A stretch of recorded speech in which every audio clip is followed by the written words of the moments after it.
mashruucan GBLG-gu laba meelood buu ka soo galaa inta badan oo waa dib u habaynta lagu sameeyo iskuulada iyo nadiifisooyinka iyo waashmaanada mushaarka la siiyo Soomaaliduna waxay tirahaa miskiin baa leh miskiin la cuskado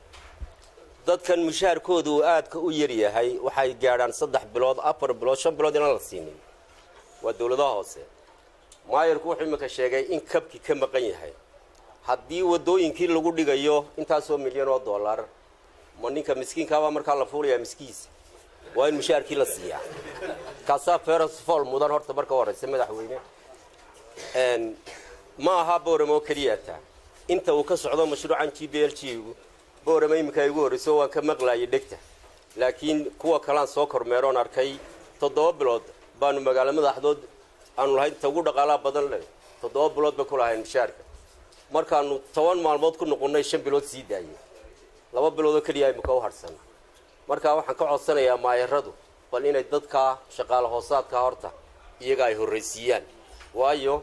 nin aan dherigiisii waxba ku shubin nin bariiskii daadaadiyay waxba ma arkayo marka hadduu inaga yara tiro batay bariisku bal aynu eegno ka aan waxba ku shubanna aynu hoos u eegno taasi waa iga dardaaran talabaad iskuulada rehabilitation ama dib u habaynta lagu sameeyay maayarku aad buu ugu mahadsan yahay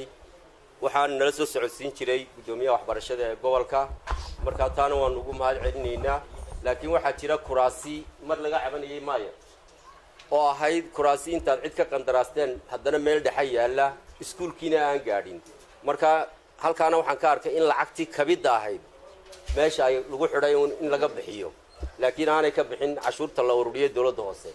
marka kuraasidaana su'aasheeda markii hore doonayaan ku weydiiyo laakiin anaaba imika sii daayo waad nooga jawaabi